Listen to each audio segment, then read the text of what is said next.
Je me présente, Trésor Bonaventure, commandant du LSPD. Je tiens à vous adresser mes sincères salutations et surtout vous dire que tous les agissements qui ont pu se produire des agents de police dans cette ville ces derniers temps ne sont absolument pas tolérés et seront sévèrement punis. Tout agent de police doit faire son travail correctement et je fais tout ce qui est en mon pouvoir pour permettre et faire en sorte que le LSPD et ses agents protègent au mieux et servent au mieux les citoyens de Los Santos. Posez vos questions du coup. Ah oui, du coup, est-ce que vous pourriez nous parler du climat de tension qu'il y a actuellement en ville, des agissements de plusieurs groupes armés? On a entendu dire que vous-même avez été pris en otage. Est-ce que vous pouvez nous éclairer un petit peu sur tout ça et est-ce que la LSPD compte punir? Alors la LSPD met tout en œuvre et tous les moyens qu'elle a en sa possession pour punir la criminalité et faire en sorte qu'elle cesse à Los Santos. Par rapport à tout ça, comme je l'ai dit précédemment, les agents qui commettent des actes qui ne sont pas dignes d'un agent de police seront sévèrement punis et iront même jusqu'à la prison s'il le faut. Faire ce métier n'est pas de tout repos, mais il exige un engagement et une droiture qu'on se doit de tout savoir. Et j'y mettrai un point d'honneur. Est-ce que vous pouvez être un petit peu plus précis sur la nature des sanctions qui vont avoir lieu contre les agents qui ne feront pas leur travail correctement? Ça ira de la mise à pied jusqu'à Molinbrook.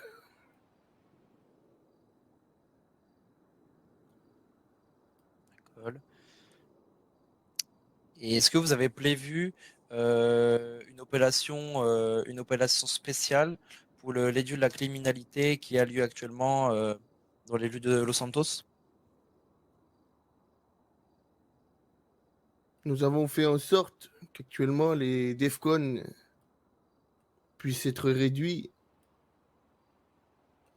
et nous avons fait passer des messages dans la rue pour faire comprendre qu'il vaut mieux pour tout le monde que tout ça s'arrête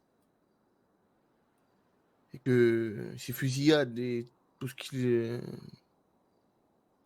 qu'il va avec, pardon, doivent aussi s'arrêter. Et que nous allons faire tout ce qui est en notre pouvoir et avoir un maximum d'informations pour punir ces gens qui mettent en danger nos citoyens tous les jours. Et est-ce que la LSPD va bénéficier d'une aide, par exemple du gouvernement ou de l'État, pour avoir une force de frappe un peu plus importante? La LSPD a déjà reçu des aides de l'État pour permettre des interventions beaucoup plus musclées. Et si je peux me permettre, quand je ordonne l'ordre de la sortie du SWAT, c'est une unité d'intervention qui ne fait pas de bavure. Quand elle est là, elle n'est pas là pour rigoler. Et quand elle est dans vos rues, c'est pour la sécurité et non pour l'agression de qui que ce soit. Ce sont des agents entraînés, formés, avec un mental qui n'ont pas le droit à l'erreur. Et nous avons eu des fonds qui ont été mis à disposition pour que nos agents du SWAT et tous les agents du LSPD puissent bénéficier de matériel adéquat pour répliquer en cas d'attaque ou de menace sur les forces de l'ordre. D'accord, merci. Dernière question pour vous. Est-ce que vous êtes satisfait actuellement de l'effectif de la LSPD ou êtes-vous toujours à la recherche de le club pour le former de nouvelles personnes à l'intervention justement? Je suis toujours à la recherche de nouvelles personnes, bien évidemment. Los Santos est une ville où il fait bon vivre, mais qui peut devenir dangereuse. Et qui l'est, par moments. Bien sûr que j'ai toujours besoin de plus d'hommes et de gens à former correctement. Mais je n'ai pas besoin de personnes qui pensent que ce métier est facile ou qui pensent tout savoir. J'ai besoin de personnes sérieuses qui savent faire et qui savent apprendre et qui ont envie de protéger Los Santos. Merci beaucoup. Monsieur le gouverneur, j'ai une question pour vous. Est-ce que vous pouvez nous expliquer la mise en place de l'état d'urgence qui a eu lieu dans la semaine? On a tous vu les messages que vous avez publiés. Pourquoi cet état d'urgence avait été mis en place et pourquoi a-t-il été aussi retiré aussi rapidement? Alors, il faut savoir que cet état d'urgence a été mis en place à la suite d'une annonce de malfaiteurs disant avoir tué un agent du LSPD.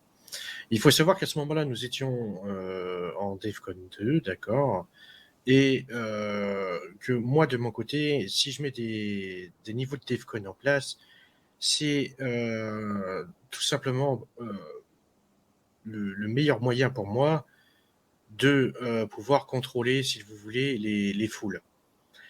Quand je dis ça, c'est-à-dire que, on va dire que sur l'instant T, lors du DEFCON, les possibilités des citoyens de la ville sont malheureusement restreintes, mais nécessaires.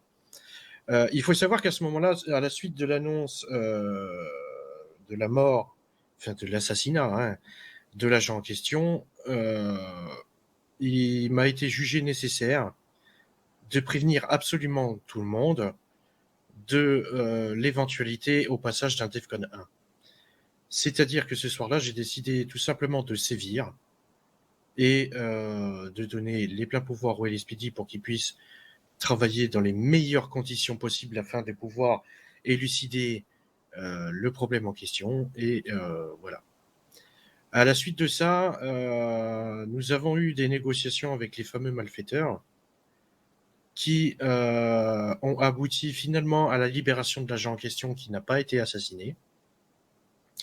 Et le moyen pour pouvoir récupérer cet agent sain et sauf, c'était tout simplement de lever le fameux DEFCON 2 qui avait été mis en place.